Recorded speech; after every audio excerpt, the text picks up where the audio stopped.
Next bones हैं ribs, जिनको उर्दू में पसलियां भी कहा जाता है।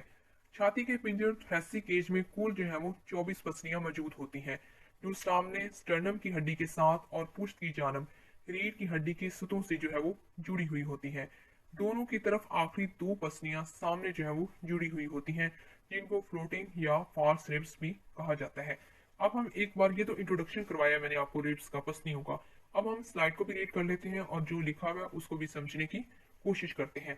The ribs are thin, flat and curve bones. पसलियां जो होती हैं वो काफी ज्यादा बारीक होती हैं, फ्लैट होती हैं। इसके साथ साथ कर्व इनकी जो है वो शेप यानी कि उसका स्ट्रक्चर होता है। जैसे कि आपको साथ वाली डायग्राम में बिल्कुल क्लियर नजर आ रहा है कि ये काफी ज्यादा बाकी हड्डियों की निस्बत बारीक है, यानी कि पतली है, थिन है, और फ्लैट भी है यानी कि हमवार है बोन्स, और कर्व इनके अंदर आप लोगों को क्लियरली नजर आ रहा है।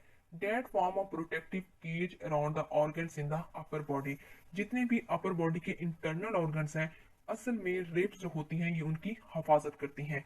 दे are comprise bone arrange in pairs.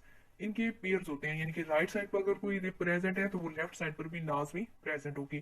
तो इस तरह से human bones have 24 ribs in 12 pairs. तो इस तरह से क्या हुआ कि 12 पेयर्स बनते हैं, यानी कि 24 टोटल रिब्स बनती हैं। 12 राइट साइड पर है और 12 ही लेफ्ट साइड पर, और इस तरह ये टोटल मिलके बन जाती हैं 24 ribs. All are attached at the back to the thoracic vertebrae. ये जो रिब्स होती हैं ये असल में पीछे से जो है वो थोरैसिक वर्टिब्रेज के साथ जुड़ी हुई होती हैं, and are numbered from 1 to 12 according to the vertebrae they attach to. हमारी थोरैसिक जो वर्टिब्रेज हैं वो है टोटल 12। तो इस तरह हमारी जो रिब्स हैं वो भी कितनी है, 12। पीछे से ये थोरैसिक केज के साथ, थोरैसिक वर्टिब्रेज के साथ जो है वो जुड़ी हुई होती हैं, और आगे से ये आगे स्टर्नम के साथ अटैच होती हैं। आखिरी जो दो जो रिब्स होती हैं 11 और 12, वो जो है वो अटैच नहीं होती। उनका क्या मकसद होता है, वो क्यों अटैच नहीं होती, या उनके अटैच ना होने के पीछे क्या रीजन होती है, वो हम जो है वो नेक्स्ट स्लाइड के अंदर डिटेल में स्टडी करेंगे। Now we see the types of the ribs, यानी कि पसलियों की इकसाम। पसलियों को तीन इकसाम के अंदर जो है, या तीन क्लासिफिकेशन के अंदर हम डिवाइड करते हैं: ट्रू रिब्स, फॉल्स रिब्स और फ्लोटिंग रिब्स। जैसे कि हमने पिछली स्लाइड के अंदर भी पढ़ा कि थ्रेसिक वर्टिब्रेज जो है वो टोटल 12 है, यानी कि 12 थ्रेसिक वर्टिब्रेज है।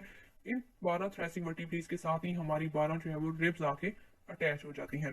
तो इस तरह से जो पहली 7 जो वर्टिब्रेज हैं, यानी कि जो पहली 7 जो हमारी रिब्स हैं, उनको कहा जाता है ट्रू रिब्स, यानी कि जो कि 1 से लेकर 7 तक जो हमारी थ्रेसिक वर्टिब्रेज कह रहे हैं, या हमारी पहली 7 पसलियां जो है वो कह रहे हैं, उनको कहा जाता है ट्रू रिब्स।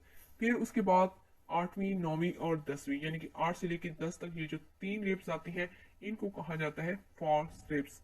और उसके बाद जो आखिरी वाली दो बोन्स हैं, यानी कि आखिरी वाली जो दो रिब्स हैं जो कि अटैच नहीं होती, वो पीछे से थ्रेसिक वर्टिब्रेज के साथ अटैच होती हैं, लेकिन सामने से वो स्टर्नम के साथ अटैच नहीं होती, इनको कहा जाता है floating ribs. Now we see the types of the ribs in our detail. सबसे पहली किस्म है ट्रू रिब्स। पहली 7 पसलियों को ट्रू रिब्स कहते हैं। ये रिब्स पीछे से बैकबोन यानी कि थोरैसिक वर्टिब्रेज से जुड़ी होती हैं, और सामने से ये स्टर्नम के साथ। स्टर्नम के अब किस हिस्से के साथ ये जुड़ी होती हैं, इसका आंसर आपने मुझे नीचे कमेंट में देना है। जहां पर स्टर्नम और रिब्स आपस में जुड़ती हैं, वहां रिब्स की कुछ हिस्से पर कार्टिलेज मौजूद होती है, जो इनको आपस में जोड़ने में मदद देती है। अब एक बार स्लाइड को भी रीड कर लेते हैं।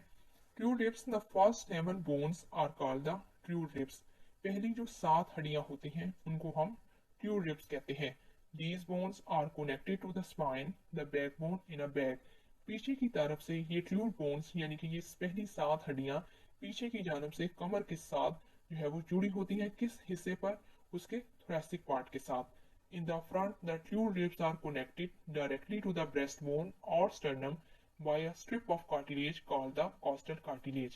जबकि ये सामने की तरफ से जो ट्रू रिब्स हैं वो डायरेक्टली अटैच होती हैं स्टर्नम के साथ। जब ये स्टर्नम के साथ अटैच होती हैं तो इनके ऊपर एक कार्टिलेज मौजूद होती है, जिसको हम कोस्टल कार्टिलेज कहते हैं। अब अगर आप पिछली स्लाइड को एक बार दोबारा से देखें तो आपको ये क्लियर हो जाएगा कि जो हमारे पास रिब्स हैं वो ब्राउन कलर में है, और उसके आगे जो है वो पर्पल कलर के अंदर जो चीज दिखाई गई है वो असल में कार्टिलेजेस को शो कर रही है। अब चलते हैं दूसरी टाइप की तरफ, जो कि है फॉल्स रिब। 8वीं, 9वीं और 10वीं रिब्स को हम फॉल्स रिब्स कहते हैं। ये रिब्स भी ट्रू रिब्स की तरह पीछे से जुड़ी होती हैं, मगर ये साइज में कदरे छोटी होती हैं। और ये आगे से स्टर्नम के साथ डायरेक्ट बिल्कुल भी अटैच नहीं होती, बल्कि ये एक तीनों जो है एक पॉइंट पर जुड़ती हैं, और वो पॉइंट जाके ट्यूब रिब्स की आखिरी यानी कि सातवीं रिब के साथ जाके जुड़ जाता है, और फिर ये स्टर्नम का साथ जो है वो जाके जुड़ जाती हैं। ये भी हम एक बार स्लाइड से जाके रीड कर लेते हैं। The next three pairs of bones are called tube ribs, यानी कि पहली सात जो है वो ट्यूब रिब्स हैं, अगली तीन जो है वो फॉल्स रिब्स हैं। These bones are slightly shorter than true ribs and are connected to the spine in back. ये तीनों bones true ribs की निस्बत साइज के अंदर थोड़ी छोटी होती हैं, और ये भी उन्हीं की तरह पीछे से बैकबोन के साथ अटैच होती हैं। However, instead of being attached directly to the sternum in front, the false ribs are attached to the lowest true rib. जैसा कि मैंने अभी आपको बताया कि ये जो फॉल्स रिब्स हैं ये डायरेक्टली स्टर्नम के साथ जाकर अटैच नहीं होती, बल्कि ये तीनों एक ही पॉइंट के साथ जाकर अटैच होती हैं, और उसका वो पॉइंट जाके ट्रू रिब्स की आखिरी जो रिब होती है सातवीं, उसके साथ जाकर मिल जाता है, और वो पॉइंट फिर स्टर्नम के साथ जाकर अटैच होता है। इसकी तस्वीर को भी आपको एक बार फिर से लास्ट स्लाइड में जाना पड़ेगा, और जब वहां जाके दोबारा से डिटेल में देखें कि जो आखिरी तीन रिब्स दिखाई गई हैं वो कैसे जाके अटैच होती हैं और किस तरह वो स्टर्नम का पार्ट बनती हैं।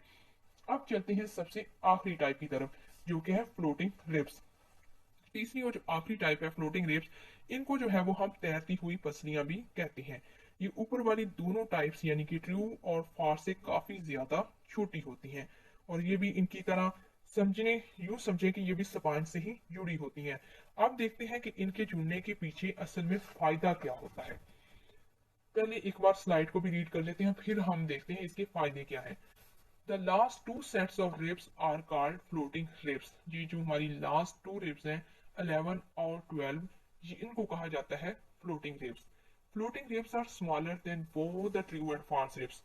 ट्रू रिब्स और फॉल्स रिब्स इन दोनों के कंपैरेटिव जो फ्लोटिंग रिब्स हैं ये बहुत ही ज्यादा साइज में छोटी होती हैं। They are attach to the spine at the back. ये भी उनकी तरह पीछे से स्पाइन यानी कि आपके वर्टिब्रल कॉलम के साथ ही अटैच होती हैं, but are not connected to the anything in the front. मगर सामने से ये किसी भी चीज के साथ अटैच नहीं होती।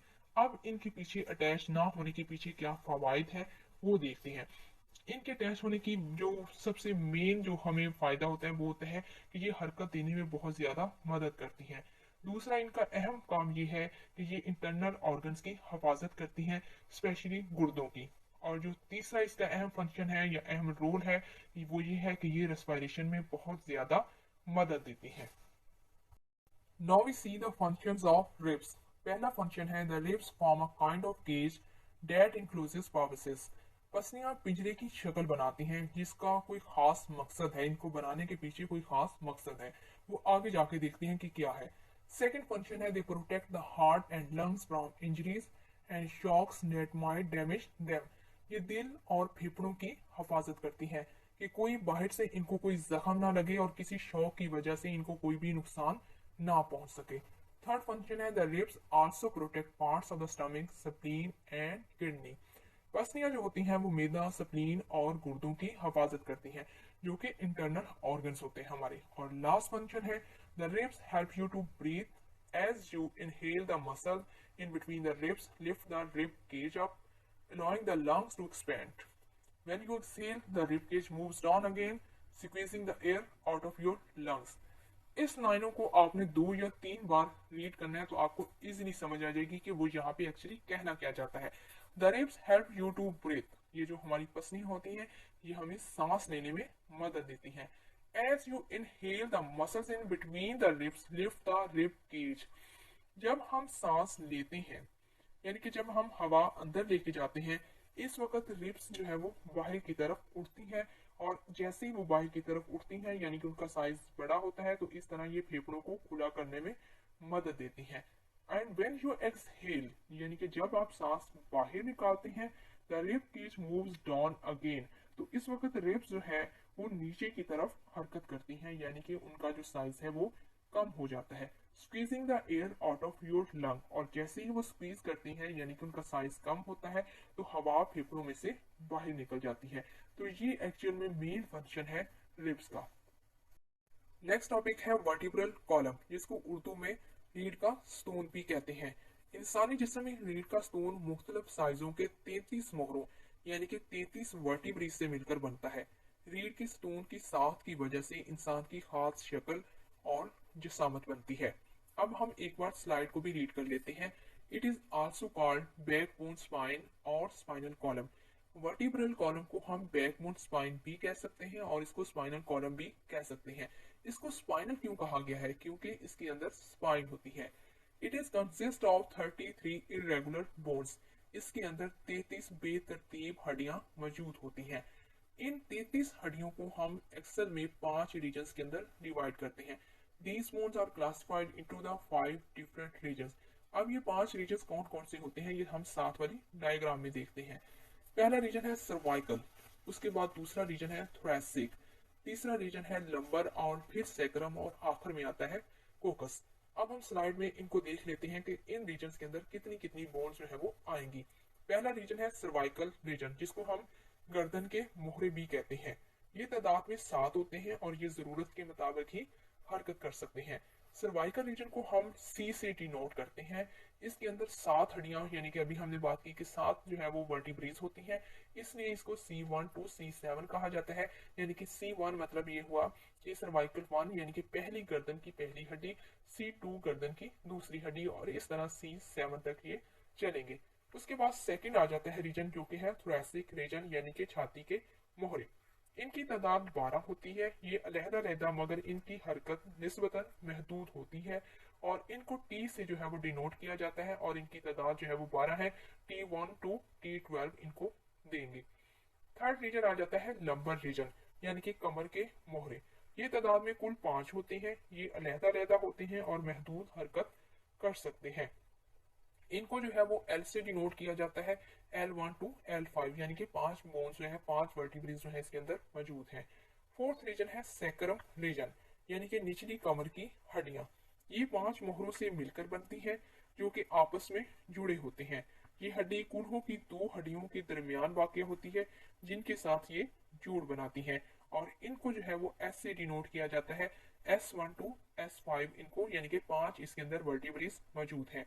सबसे आखिरी रीजन है कोकस रीजन जिसको हम दुमची की हड्डी भी कहते हैं। इसको जो है ये रीढ़ की हड्डी का आखिरी छोटा सा हिस्सा होता है जो कि 4 या 5 मोहरों से मिलकर बनता है।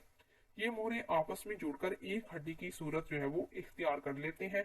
इसको जो है सी नोट से इंडिकेट किया जाता है या समटाइम जैसे यहाँ पर कोकस पूरा लिखा गया है, इसको आप कोकस 4 और कोकस 5 भी कह सकते हैं या फिर इसको C0 4 और C0 5 भी कहा जाता है। वर्टिब्रल कॉलम में